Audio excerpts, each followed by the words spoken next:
কিছু অমানুষের মধ্যে এসে পড়েছেন তিনি। তার স্বামীও হয়তো অমানুষ, শ্বশুর শাশুড়ি ননদেরাও হয়তো বেশিরভাগ অমানুষ, সবাই হয়তো সার্বিকভাবে তার প্রতি জুলুম করে। এই জুলুম সহ্য করতে না পেরে আমাদের অনেক বোনরা বলেন যে হুজুর আমরা কি করব, আমরা কি তার সংসার ত্যাগ করে বাহর বাড়ি ফিরে চলে যাব, নাকি আমরা ধৈর্য ধারণ করব, কি করব? তো আমরা বলি যে প্রত্যেকটা ব্যক্তির অবস্থা বিবেচনা পর্যালোচনা করে তাকে আলাদা করে পরামর্শ দিতে হবে। তবে মৌলিকভাবে কিছু কথা আমরা বলে রাখতে চাই। যে সমস্ত বোনরা স্বামীর সংসারে অশান্তিতে আছেন, দুঃখ কষ্টে আছেন এবং মনে অনেক ব্যথা আপনার আছে, আপনাকে বলছি বোন আমার, ভালো করে মনোযোগ দিয়ে শুনে রাখুন। আল্লাহ রাব্বুল আলামিন মুসলিম মেয়েদেরকে, বিশেষ করে বিবাহিত মেয়েদেরকে বিশাল এক রাজত্বের সুযোগ দিয়েছেন। আর সেই সুযোগটা পাওয়ার জন্য অনেক সময় অপেক্ষা করতে হয়। এটা ঠিক যে আমাদের সমাজে বড় একটা অংশ দিন দিন কমে যাচ্ছে আলহামদুলিল্লাহ এই অপরাধের মাত্রা, কিন্তু বড় একটা অংশের মধ্যে এখনই অপরাধটা আছে যে পরের ঘরের একটা মেয়ে আসছে, মেয়েটা তার বাপ ভাই বোন আপনজন ছোটবেলা থেকে যে ভাই বোনের সাথে বড় হয়েছে, কত মহাব্বত কত ভালোবাসা, তাদের সবাইকে রেখে, নিজের ছোট বোনটা বড় বোনটা মা বাবা সবাইকে রেখে চিরজীবনের জন্য সারা জীবনের জন্য আরেকটা ফ্যামিলিতে চলে আসছে। কত বড় ত্যাগ করেছে। এই ফ্যামিলির প্রত্যেকটা মানুষের উচিত হলো তাকে প্রতিটা মুহূর্তে রেসপেক্ট করা, সম্মান করা, মায়া করা, মহব্বত করা, তার জন্য কষ্ট না হয় সেদিকটা খেয়াল করা। সেটা না করে বরং শাশুড়িও খোঁচা দেয়, ননদেও খোঁচা দেয়, শ্বশুরও হয়তো খোঁচা দেয়, স্বামী অনেক সময় অমানুষের মতো খোঁচা দেয়, খোঁটা দেয় এবং নানাভাবে কষ্ট দেয়, কথা দিয়ে কাজ দিয়ে। আছে না এগুলো আমাদের সমাজ? এই অমানুষদের পুরীতে যদি কোনো বোন পড়ে যান, আমি বলবো বোন সর্বপ্রথম কাজ হলো আপনার সবর করা, এবং যত বেশি সম্ভব সবর করবেন। একজন মুসলিম মেয়ে তার সাংসারিক জীবনে স্বামীর সংসারে যদি শুরুর দিকে অনেক কষ্টেও থাকেন, 80%-এরও বেশি হবে। এই ধরনের মেয়েরা যদি সবর করতে পারেন, ধৈর্য ধারণ করতে পারেন, একসময় তার এই দুঃখ তো আর থাকেই না, বরং আল্লাহ রাব্বুল আলামিন তাকে এমন সুখ দেন, এমন প্রশান্তি দেন যে আগের সমস্ত দুঃখ সে ভুলে যাবে। কিভাবে আমি একটু বুঝাই। বেশিরভাগ ফ্যামিলিতে ধরেন স্বামীটা অমানুষ, সে শ্বশুর বাড়িতে কি দিল না দিল এগুলো নিয়ে আপনাকে কষ্ট দেয়, সে আপনার ছোট বড় সামান্য দোষ হইলে সে আপনার সাথে দুর্ব্যবহার করে, হয়তো আপনার শাশুড়ি আপনার বাপের বাড়িতে কি দিল না দিল এগুলো নিয়ে আপনাকে খোঁটা দেয়, আপনার ননদটা হয়তো আপনার সাথে সারাদিন ঝগড়া লাগায় বসে থাকে, শাশুড়ি তার মেয়ের পক্ষে যায়, আপনার পক্ষে থাকে না, আপনার স্বামীকে বরং উল্টাপাল্টা বুঝায়, অনেকভাবে অত্যাচার করে। আপনি যদি সবর করেন, আল্লাহ তাআলা আপনার ঘরে যদি সন্তান দেয়, এই সন্তানগুলো যদি আস্তে আস্তে বড় হয়, এই সন্তানগুলো বড় হওয়ার পরে এরা কার পক্ষে যাবে, বাপের পক্ষে না মায়ের পক্ষে? এটা হলো ইসলামের সৌন্দর্য, এটা হলো মুসলমানদের পরিবারের সৌন্দর্য এবং আমাদের সাবকন্টিনেন্টের সৌন্দর্য বলতে পারি আমরা এটা। এই ছেলে মেয়েগুলো যখন বড় হবে তারা কিন্তু সব মায়ের পক্ষে থাকবে।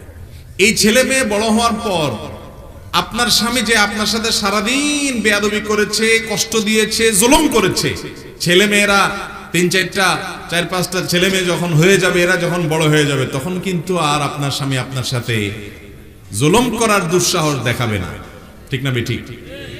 কারণ তখন জুলুম করলে খবর আছে, বাহিনী রেডি হয়ে গেছে। ঠিক না বেঠিক? শুধু রেডি হয়েছে তা না, আপনার শাখা বাহিনীও রেডি হবে, একটা বাহিনী না।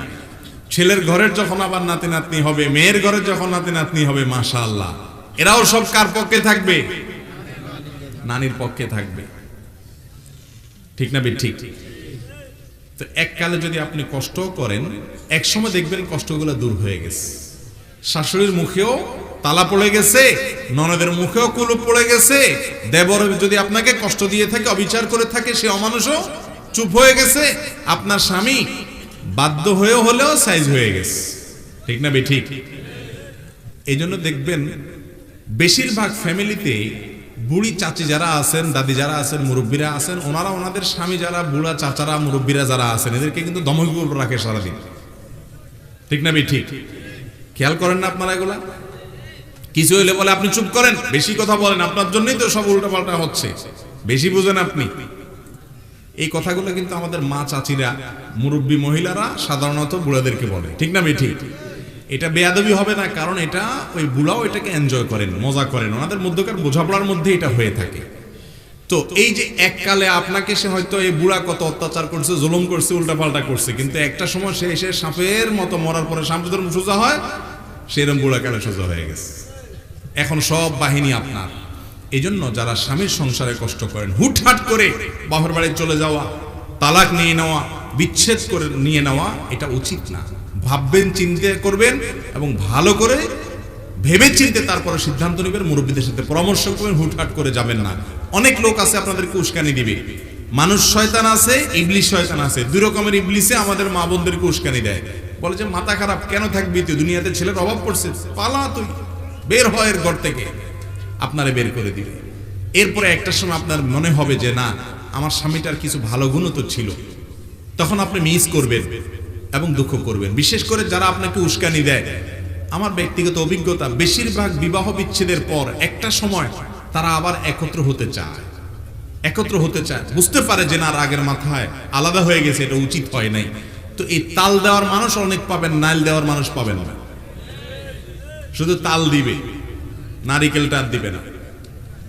তো বিশেষ করে স্বামী স্ত্রীর মধ্যে কিছু হলেই স্ত্রীকে ফুসলায় ফুসলায় ভাঙার মানুষ অনেক পাবেন, গোড়ার মানুষ কম পাবেন। খুব ভেবেচিন্তে ডিসিশন নেবেন। বেশিরভাগ ক্ষেত্রেই আল্লাহ রাব্বুল আলামিন, শুধু মেয়েদেরকে না, ছেলেদের ক্ষেত্রে একই কথা প্রযোজ্য।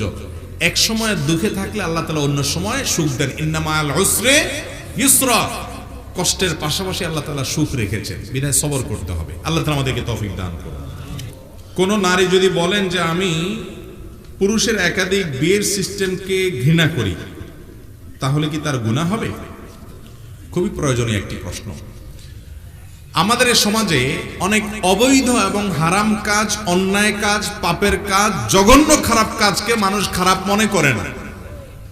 আবার অনেক ভালো কাজ, সওয়াবের কাজ বা বৈধ কাজ, যেটা জায়েজ কোরআন হাদিসের আলোকে, সেটাকে মানুষ দোষের মনে করে। ইহুদি খ্রিস্টানদের ষড়যন্ত্রের একটা অংশ, শয়তান এবং শয়তানের দোসরদের ষড়যন্ত্রের একটা অংশ হলো একাধিক বিবাহকে দোষের বিষয় হিসেবে দেখানো।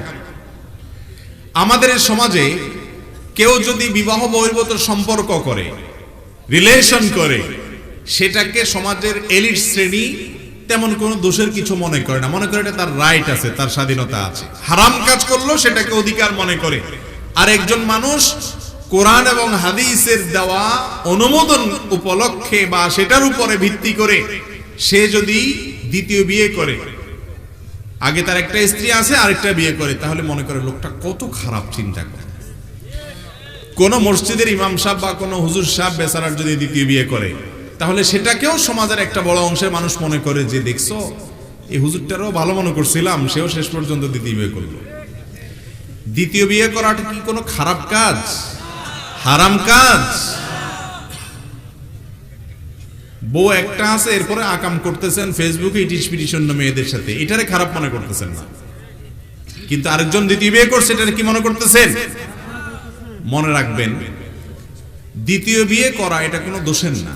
আমাদের সমাজের একটা বড় অংশ টোকাই, রংবাজ এবং সাধারণ কিছু মানুষ, যাদের মধ্যে আল্লাহ রাসূলের ভয়, আল্লাহর ভয় নাই, কোরআন হাদিসের প্রতি মানার কোনো গুরুত্ব নাই, এরা দেখা যায় দুইটা তিনটা বিয়ে করে এক এক জায়গায় ফেলে রেখে চলে যায়, অমানুষের মতো আচরণ করে।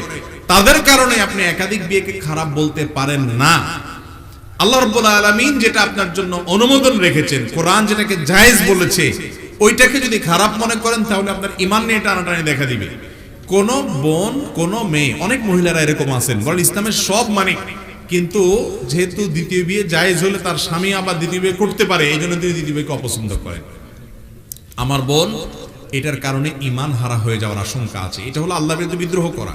আল্লাহ বলেছেন, ফানকাহু মা তাবা লাকুম মিনান নিসাই মাসনা ওয়া থুলাস ওয়া রুবা, তোমরা পুরুষরা মেয়েদেরকে বিয়ে করো 2, 3 বা 4। একাধিক করলে যদি তোমরা ইনসাফ করতে বা সমতা বজায় রাখতে অক্ষম হও বা অপারগ হও, ভয় থাকে যে সমতা বজায় রাখতে পারবে কিনা, তাহলে একটা করবে। এই আয়াত থেকে পরিষ্কারভাবে বোঝা যায় আল্লাহর কোরআন থেকে এটা অনুমোদন পাওয়া গেছে। এরপরে যদি কোনো নারী সেটাকে অপছন্দ করে, তাহলে ঈমান থাকবে না। বোন আমার, আপনি সতীন অপছন্দ করছেন, সতীন আসাটাকে ভালো লাগছে না আপনার কাছে, এটা দোষণীয় না, সেটা আরেক জিনিস। কিন্তু আল্লাহর বিধানকে আপনি দোষণীয় মনে করবেন না। আপনি মনে রাখবেন আপনার অপছন্দের যে হ্যাঁ আমার স্বামী আরেক বিয়ে করার রাইট আছে, শরীয়ত দিয়েছে, এটা আবার কেমন কথা। আপনি যেটাকে যুক্তিসঙ্গত বুঝতে পারছেন না বা যেটার যৌক্তিকতা আপনার বুঝতে অসুবিধা হচ্ছে, আল্লাহ তাআলা সেটাকে অবশ্যই যৌক্তিক রেখেছেন। আল্লাহ কোনো অযৌক্তিক কাজের নির্দেশ করতে পারেন না। বিধায় আপনার আমার বুঝে আসুক আর না আসুক, আল্লাহর বিধানের সামনে মাথা নত করাটাই হলো ইসলাম। কোনোটাকে আপনি না মানলে এটা হলো বিদ্রোহ করা, কুফরি শামিল, ঈমান চলে যাওয়ার মতো বিষয়। আল্লাহ তাআলা আমাদের সবাইকে কোরআন এবং হাদিসের সমস্ত নির্দেশগুলো মেনে চলার তৌফিক দান করুন।